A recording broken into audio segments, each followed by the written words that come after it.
The CBS Radio Mystery Theater presents... Come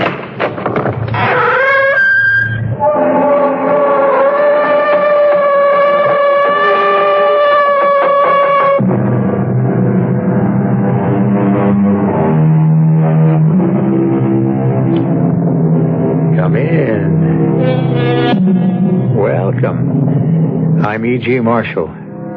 It was William Congreve, the early 18th century playwright, who first penned the words, "Heaven has no rage, nor hell a fury, like a woman scorned." It is a basic truth, whatever century.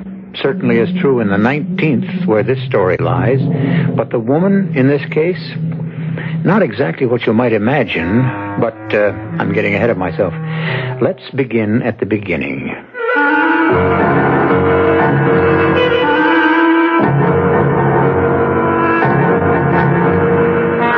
Our mystery drama, To Hang by the Neck, was written especially for the Mystery Theater by Ian Martin and stars Marion Seldes.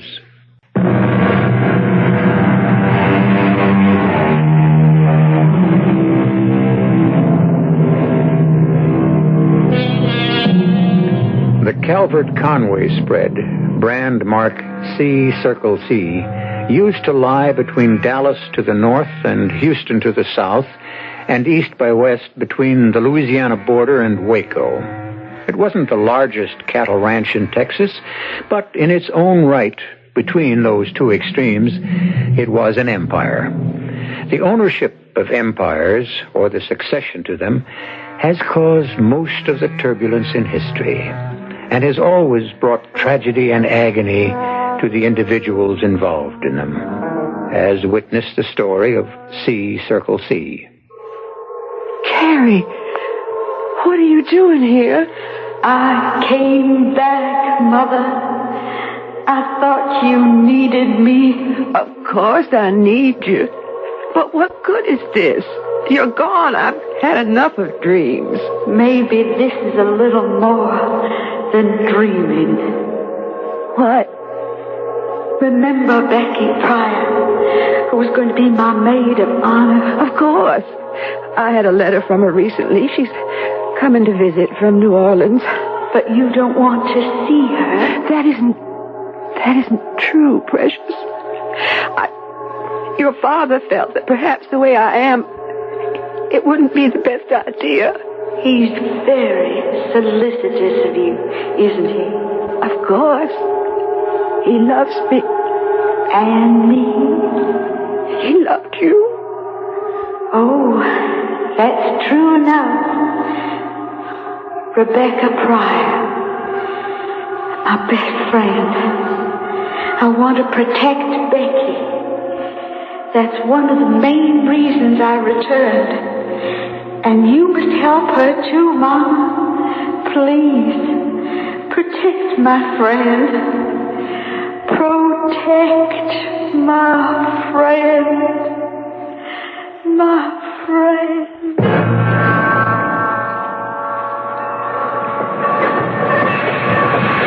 Pardon me, ma'am, but you've just got to be who I'm looking for.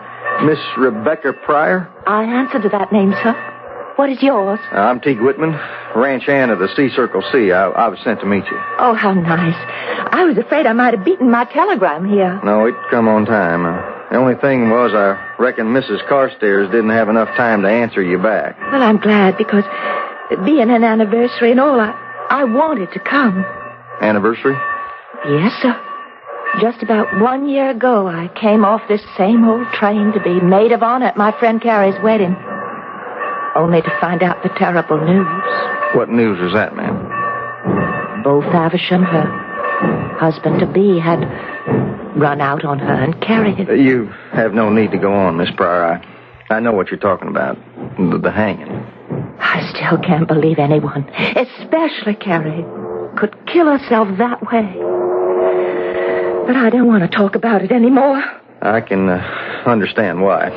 I got the rig waiting. Let me get your bags and take you out to the ranch.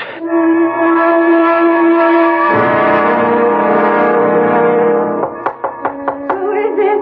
It's me, Julie. Chad. May I come in? It's your house, Chad. Well, it's your bedroom, Julie. I wouldn't have disturbed you except... Well, I thought I heard you talking to someone in here. Well, who could I be talking to? I don't know. Silly of me, perhaps. I thought maybe Becky Pryor had arrived earlier and we expected her. No, Rebecca isn't here yet. Well, I was out riding the fence and just came in. She might have arrived without my knowing it. There's very little you don't know that happens, Chad. Well, I'm human. Can't be everywhere at once. So am I. And I find that I'm not any place anymore. Now, Julie, don't talk like that. I try not to, Chad. But since the accident, and most of all, Carrie, what do I have left to live for? Me? Yes, Chad, my husband. I do have you to live for. Sometimes I wish you felt that more strongly. You must believe me. You are the only thing that keeps me alive, Chad. My darling. Listen. Huh? Someone's driving up. That must be Rebecca. She planning to stay long? Well, I shouldn't guess. She just said in her letter she'd like to come and visit Carrie's grave on the anniversary. Why didn't you mention the letter? It's just one of those things. I replied, invited her. Do you mind, Chad? Oh, why should I mind? You need some companionship stuck out here in the back of beyond the way we are. I reckon maybe I do, Chad, especially since my accident. Oh, that damn mare. I told Punch Williams her milk wasn't proper drawn after she lost the colt, and she went plumb loco. I should have fired Punch. What kind of ranch foreman was he to let it happen? You cannot blame him. I should have been ready when the mare shied. It's just that she was always so sure-foot and gentle. I never dreamed that... Don't dwell on it, Julie. Well, what else can I do? My back broken, shackled to a chair the way I am, in pain most of the time. Yes, it's your visitor, all right. I'll go on out and make her welcome. I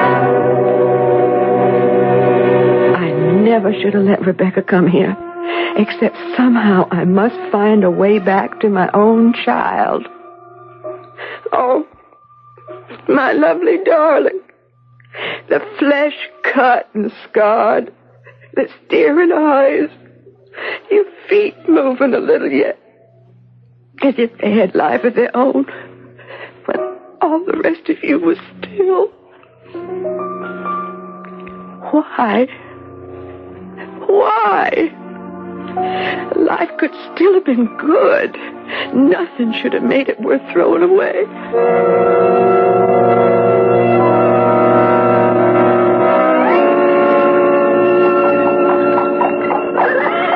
Oh. Well, here we are, Miss Pryor. Can I hand you down? Oh, thank you. Have you been with Conway Ranch a long time? Oh, no, ma'am. Just since I was mustered out a few weeks. I'm a Johnny-come-lately. Were you a Johnny Reb? I'm not from these parts. I was Union. I'll get your bag. But what brought you to Conway Ranch? Or maybe I should say the Carstairs. It's still the C-Circle C, even though Mrs. Conway married again with Mr. Carstairs. Most of the old hands still call it the Conway spread. My dear Becky, how nice to see you again. Oh, Mr. Carstairs, thank you. I hope it was all right to come. Well, of course. You're the nearest thing to a daughter we got left. You're always welcome here. That's nice of you. Teague, you can put the horse and rig away, then report to Punch Williams. I'm sure he can find you something to do. I reckon. Thanks for your escort, Mr. Whitman. My duty, ma'am, and my pleasure. That's a nice young man. Teague? I don't know. Too close-mouthed about himself and everything for my fancy. I think he's just kind of shy. Well, he's a good worker, I'll say that. Hands haven't been so easy to come by with the war. Well, here we are. Let me open the door for you. Well, in you go. What are you waiting for? I was just thinking how different it was the last time I came into this house. Don't, Becky. Please don't. I'm sorry. And try not to talk too much about it to my wife. She... Oh, I understand. Oh, I just hope I didn't make a mistake. That I'm really welcome. Why, you know I couldn't be more pleased. And the only reason Julie isn't down to meet you is because she can't walk anymore. She's confined to her bed or her chair. Oh, what happened? It was 7 or 8 months after Carrie died. She wanted to go riding one day. I still didn't like to see her off alone, so I went with her. Chad? Chad? Oh, excuse me. Yes, dear? Heaven's sakes, what's taking so long? Isn't Becky here? Yeah, just brought her in. Then you just march her right upstairs here. I want to say hello and make her welcome. Why don't you run along, Chad?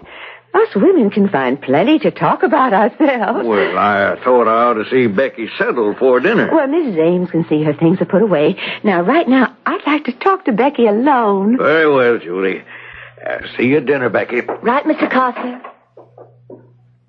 Quick, go to the door. Make sure he's gone. Gone? Don't you see he doesn't want us to be alone a minute? Now, don't upset yourself. Upset myself. I'm torn apart. Is he gone? Yes, I think so. What is it, Mrs. Carstairs? I have no right to put you into jeopardy, but I need help. Your letter was a godsend. The only chance I had. Mrs. Carstairs, what is it? Shall I ring for help? Oh, what shall I do? It's just another back spasm. Pills in my drawer. And some water. Oh. Here you are. How many of these pills? 2. And water. Here.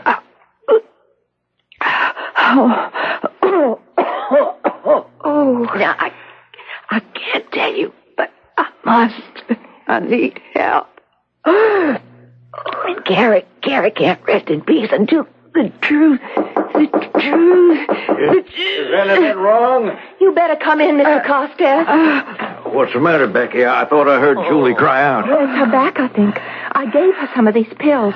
2 of them. Is that all right? Yes, that's all you can do when these attacks come. Oh, look at her. Look, she's... Yes, it's a very strong drug. Puts a person to sleep almost immediately. Oh. Quite frankly, I don't like her to have them so near at hand. I'm always afraid if the pain is too much, she might take an overdose. She seems rational enough, but she's not. Ever since Carrie's death, her mind wanders. All the wildest flights of fancy, feelings of persecution. I don't know. I'd hope to spare you this, but now that you're here, I'm afraid my poor wife is stark, staring mad.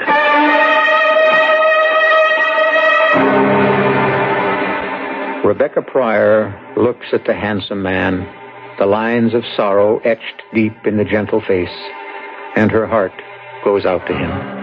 And then suddenly, she is remembering the haunted face of her dead friend's mother and her cry for help. Against what? Rebecca doesn't know. What she does know is that she will not be able to relax till many questions are answered. I shall return shortly with Act 2.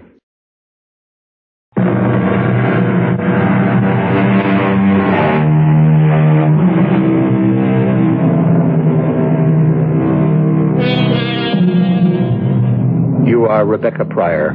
In the year of our Lord, 1865. The war between the states is over now, but you remember vividly 1 year ago the excitement of traveling from New Orleans to the ranch in Texas, where you now are, in order to be maid of honor at your best friend's marriage.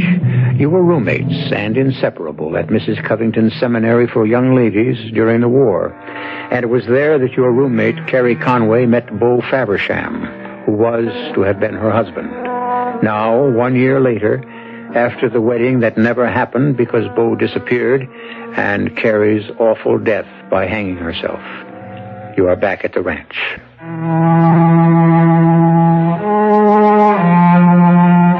Dear Daddy, I'm writing you because something is strangely wrong up here at the C, Circle C. And I think it might need you to help set it straight. Do you think there's any possibility you could come here as though to fetch me home? And then, while you're here... Oh, who is it? Chad Carstairs, Becky. Can I see you a minute? Of course, Mr. Carstairs. I'll be right there. Oh, if it's too early... Oh, I'm all up and dressed, as you can see. Come in. Thank you. How is Mrs. Carstairs this morning? Well, not much better, I'm afraid. I'm going into town to fetch a doctor. I thought perhaps you might like to ride with me. Oh, that's kind of you.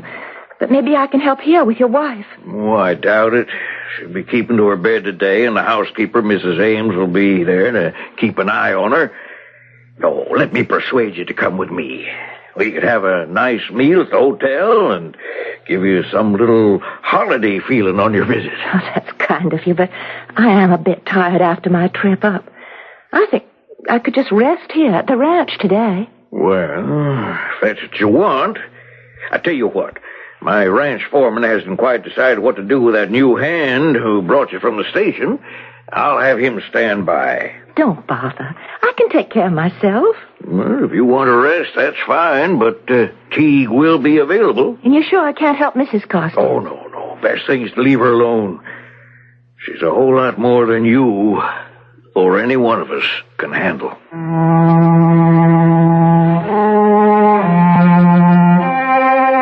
From my window, I watched Mr. Carstairs climb into his buck wagon and give some orders to Teague Whitman, who glanced once towards the house. I drew back as he looked up. I found suddenly that I was a turmoil of mixed feelings, and the only thing I could think of to do was to finish my letter to Daddy. But as I did, I blamed myself bitterly for not going into town with Mr. Carstairs. I could have posted the letter myself. Now, who was I going to trust to get it sent out? Once I sealed the envelope, I felt the need of some air. Well, howdy, Miss Pryor. What you got there? A letter you want mailed? Yes. I reckon I should have finished it sooner in time for Mr. Carstairs to take it to town. Well, you won't have to lose out. I'll be riding in after sundown. I'll see it goes out with the morning stage. Oh, I wouldn't want to bother you. Or trust me. Well, whatever made you say a thing like that? I don't know. Maybe because I wish I was sure you did or would. No. Why on earth shouldn't I? I kind of got the notion Mr. Carstairs has it in for me some way and plans to let me go. Oh, I don't think so. It's just... Just what, Miss Pryor? Well, I think he... No, I'll tell you straight out what he said to me. He thinks you don't talk very much about yourself, and he'd like to know more about your background. And he asked you to see what you could find out? Not exactly. Anyways, I wouldn't have any part of a thing like that. It's none of my business. But maybe you could do something for me. With pleasure. Matter of fact, I was told by Mr. Carstairs to keep an eye on you. An eye on me? Well, he seemed to want to make sure you stayed away from Mrs. Carstairs in the stable here. Why the stable? Well, I wasn't here when it happened, but I suppose because this is where Miss Carey, well, you know, I should think it'd be the last place you'd want to see again. But I was going to ask you if you could saddle me up a horse or hitch one up to the trap so I could ride into town and mail my letter. Oh, I don't know about that. There's only one horse left in here, and Punch Williams, the ranch boss, took all the hands in the remuda out this morning to graze up on the Northwest Fork. There's just this one mare left. Well, it's just this one girl. That'd suit me. Will she take her in? No, ma'am. The way I heard it, this poor little black mare got stole some time back, and whoever the horse thief was, he hitched her to a split-rail fence somewhere and left her to starve or die of thirst. Well, she got so frantic, she broke the stringer right out of the posts, and when they found her lying exhausted in an arroyo, she plain had dragged that heavy log, Lord knows how many miles, till her strength gave out. Buck Henry, the oldest of the hands, told me about her. Ever since that day, you try to hitch her to anything, and she goes just plumb loco. Other times, she's as nice a little filly as you'd ever want to see. Well, will she stand if you just let the reins trail? I reckon. Well, then I'll just change into some jeans, and you could saddle her up, and I'll ride her into town. I don't think Mr. Carstairs would want that. Well, I do. Would you Would you come inside the stable with me for a moment? No, I don't want to go in there. Why? Did you see her hanging? Tone. Yes, I did, just before they cut her down.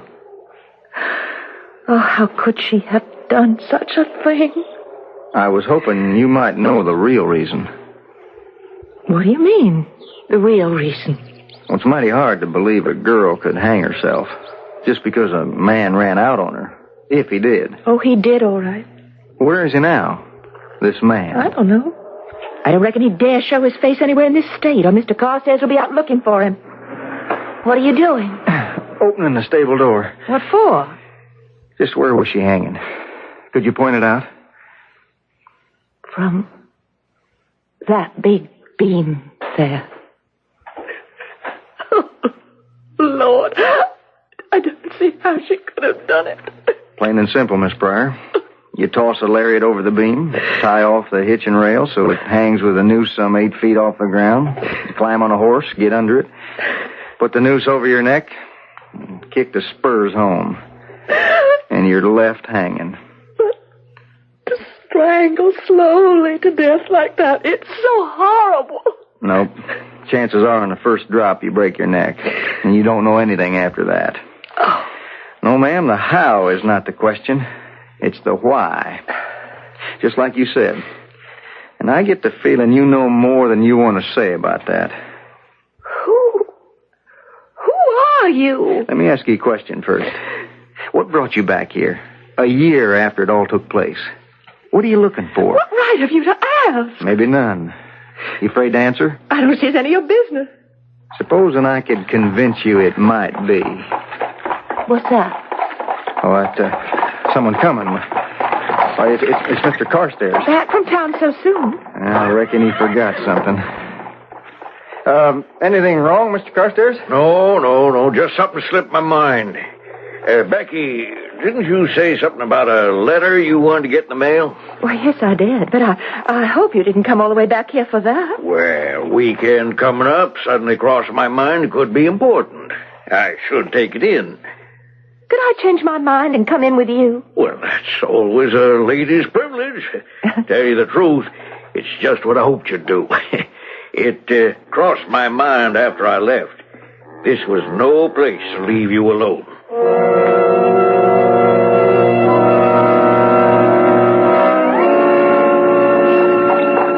You going to be leaving us soon, Becky? Why do you say that, Mr. Carstairs? Well, letter to your father. I thought it might be to arrange to have him meet you. There's no place for a young girl anymore, I'm afraid. I hadn't planned to leave right away. Of course, if you want me to. Oh, I'd be the last person to chase you out. But with Julie as she is and the memories, sure don't blame you if you included in your letter the news that you're coming home. Now, there's a train day after tomorrow, or the stagecoach, and we can make arrangements as soon as we get to town. Well, but no. You see, I'd hoped to stay long enough to be of some help. Well, no one can help Carrie anymore. Julie is in the same way. The only difference is she's alive. What are you doing sneaking around up here, young man? I wasn't sneaking, Mrs. Ames. Then what were you doing? Before he left for town, Mr. Carstairs asked me to tell his wife that he'd come back to take Miss Pryor with him. Mr. Carstairs told you no such thing. There'd been no need to tell Mrs. Carstairs anything. She's sound asleep. You're lying. Is that you? Maybe we both are, Mrs. Ames. I hear talking in there. That's her, talking to herself again. Crazy. If you ask me, she ought to be put away somewhere. Like her daughter and Beau Faversham? What does that mean? I was just asking. Did you mean dead like them? Who said Beau Faversham was dead? If he isn't, where'd he disappear to? Nobody knows that, of course. After he ran out on Miss Carrie, he wouldn't dare leave any traces of... What business is that of yours? None. Who are you? Just a hired hand. With a large bump of curiosity. I'd like to know why. And what you're doing in the house. I'm sure the cat, Mr. Carstairs, wouldn't like it. Does he have to, Mrs. Ames? Couldn't you and me share a secret or two between us? You keep your ideas to yourself, young man. You picked the wrong woman to smart around. Now get out of this house, and before the sun rises tomorrow, I'll see that Mr. Carstairs gets you off this ranch. How, Mrs. Ames? Feet first, like Beau Faversham went? Why do you say that? Who are you? Oh, just an interested bystander. You listen to me and listen close. If you're counting on Mr. Carstairs inheriting the C-Circle C, or ever controlling it, forget it. Oh. And you might want to keep your own skirts a little clean. So I'm asking you a question. What really happened the night Miss Carey died in the stable? How did she die? And why? Why, everybody knows that. They know what was supposed to have happened. What I'm looking for is the truth. Good Lord. What was that? No, Carrie, no. Don't tell me there was a child. You know there was. Why else would I haunt you? What is it you want me to do? Face the truth. Don't let me have died for nothing. Don't let him win. What can I do? I'm afraid he'll kill me just as he did you. No, Carrie. Leave me alone. I'm afraid. Now, don't ask me to fight him. Don't. What is it, Mrs. Carstairs? Oh, nothing. No, nothing. It's just a bad dream. A dream about what? Who's that? Get him out. I don't want to talk about it. I don't want to talk about anything. I just want to be left alone. I'd like to have you talk to me, ma'am. I don't want to talk to anyone ever again. Except maybe Rebecca Pryor.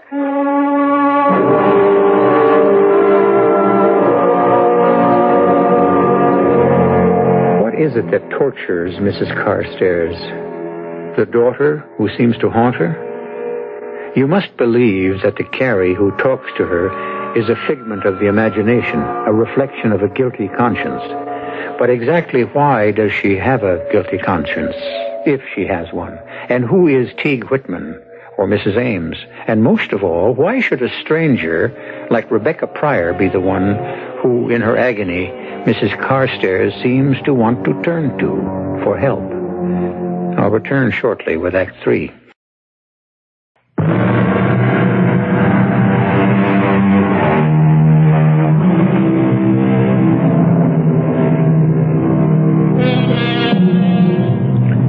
While events at the C-Circle C have been moving to their own climax, they have also been moving more slowly to a decision in Becky Pryor's life.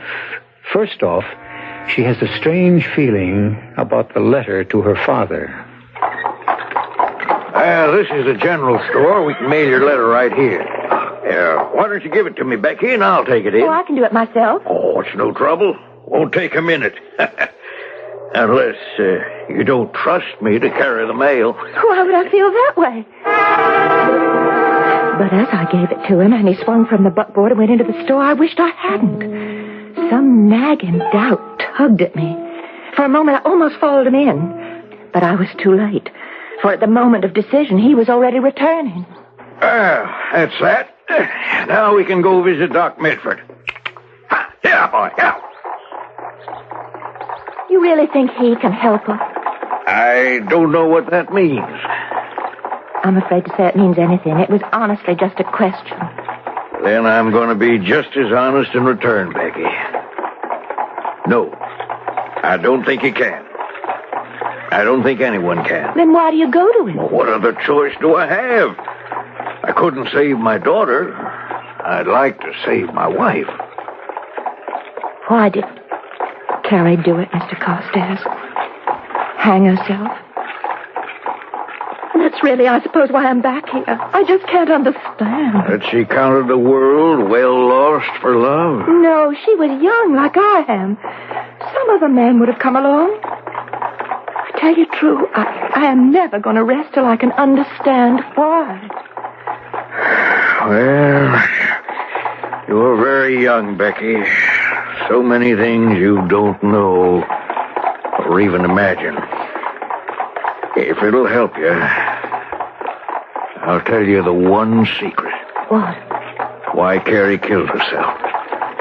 It wasn't just because her promised husband walked out on her. Then why? Why?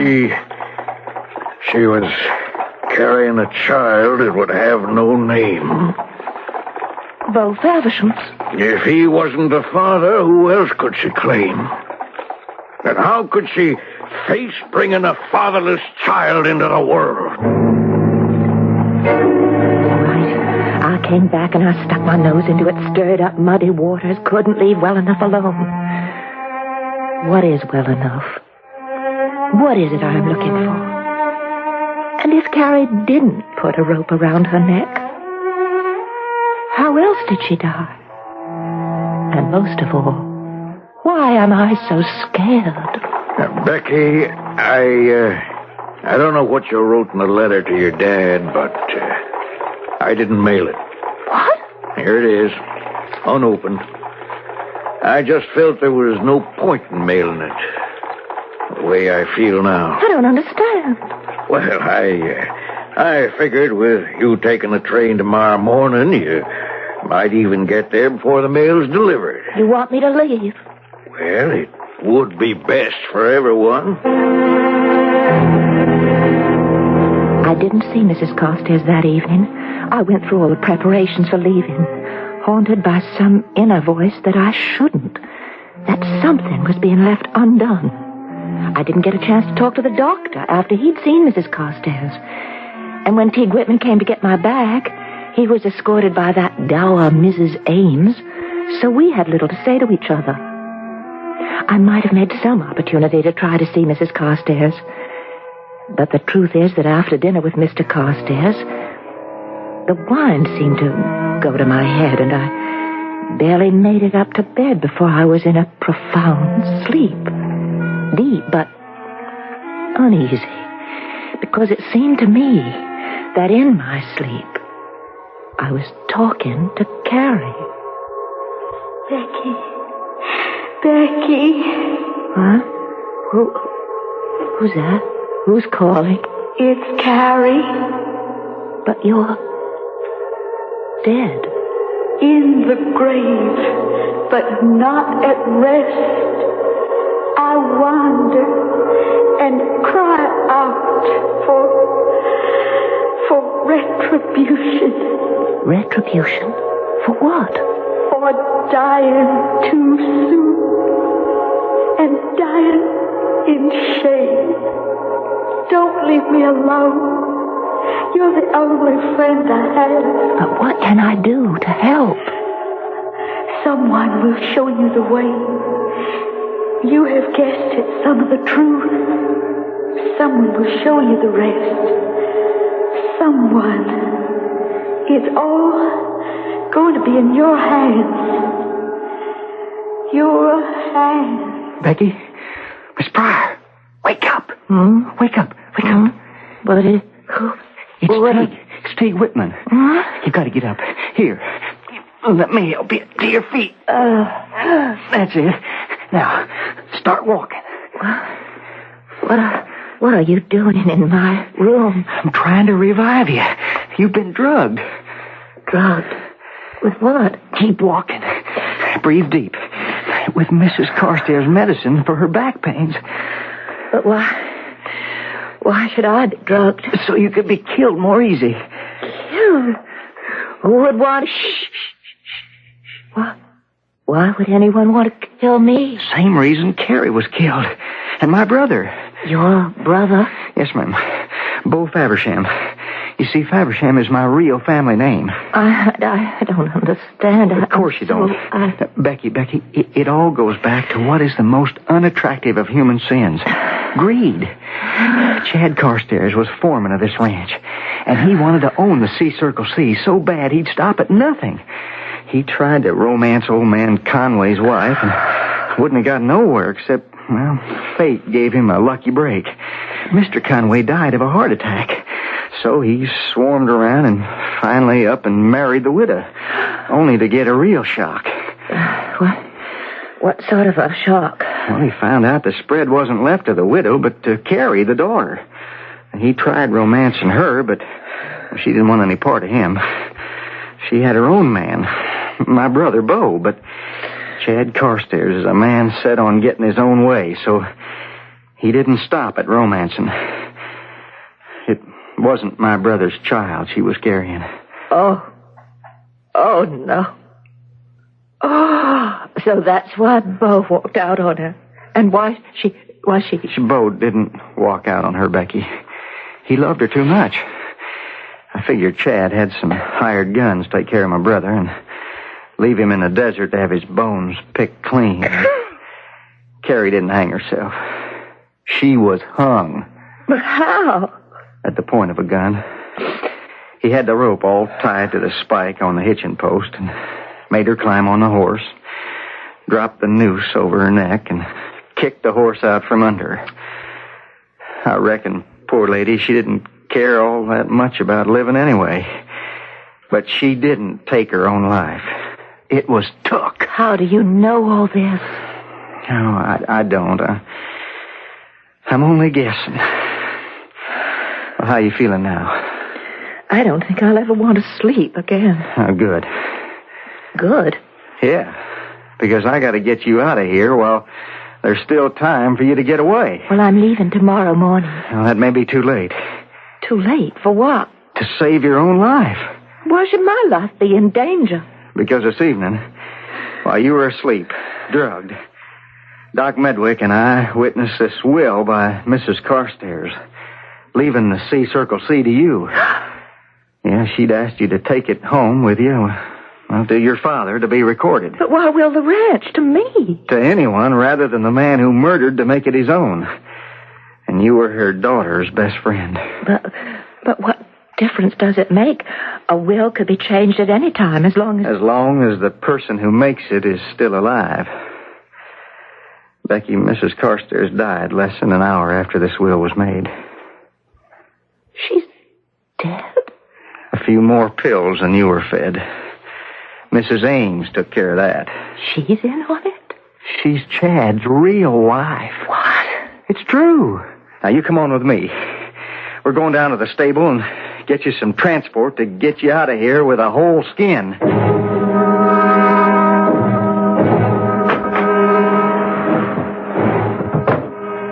right. I've saddled and bridled our poor old local little mare. Only horse we have to get you into town so you can pick up the midnight stage. Aren't you going with me? No, ma'am. I'm staying to even up some old scores. You don't mean to kill Chad Carstairs? That's exactly what I aim to do. Oh, no, please, T. Please, there's been enough killing. What good would it do? It would save your life, for one thing. Is that so important to you? Or is it just revenge for what you think might have happened? I guess that's a question I'd better let you answer. Maybe I can answer that for the both of you. No, don't move, Teague. Except real slow to loosen your gun belt and let it drop while I light this lamp. Do it, or I'll put a bullet in her. You can't get away with any more murders, Chad. In my territory here where I live, I can get away with anything. Now let me have the will. No. Give it to him, Teague. What does it matter? Once we do, we're both dead. If I kill you both first, I can just take it. Except that killing us both might not be as easy to explain as all the others. Carrie, my brother, your wife. I'll find a way. I'm not so sure. You're losing your touch, you know, Chad. You finally had to poison Mrs. Carstairs because you missed the first time. What does that mean? Oh, don't try to spook me, Chad. You took her out on this poor little mare here you knew was loco, didn't you? All right, that's enough talking, Ed. And then you stopped somewhere, and before she had a chance to dismount, you jerked at the reins against the bit in her mouth as if to tie her up. What are you doing? No! Hey, are you all right? I am. And Mr. Carstairs? Oh, poor little mare. She didn't mean it. But she saved our lives. What happened? She trampled him to death. Well, it's sort of poetic justice. What he spent his life doing to women. Only at the end, This particular one turned the tables. In one quick move, Teague Faversham had flipped the halter rope over the hitching rail, and immediately the mare had reacted by going berserk. Chad, caught off balance, was unable to protect himself against her flailing hooves. The special death he had planned long ago for his wife, unsuccessfully, was successful by accident and became his own. True poetic justice. That ideal justice which poets exercise by making the good happy and the evil unsuccessful. I'll return shortly.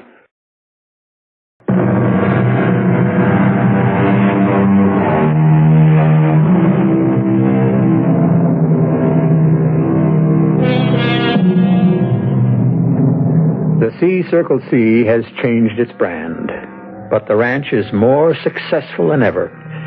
It's now the T-Bar R, framed in a sort of circle that looks a lot more like a heart. And it's run by Teague and Becky Faversham. Their first child is on the way, but both of them feel in a sense it is their second. The first is a little black mare that Teague has spent a long time gentling, and who no longer fears being hitched. Maybe she takes an example from Teague and his bride, Becky. Our cast included Marion Seldes, Bob Caliban, Ann Petoniak, Martha Greenhouse, and Bill Griffiths. The entire production was under the direction of Hyman Brown.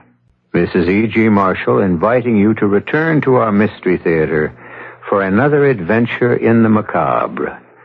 Until next time, pleasant dreams.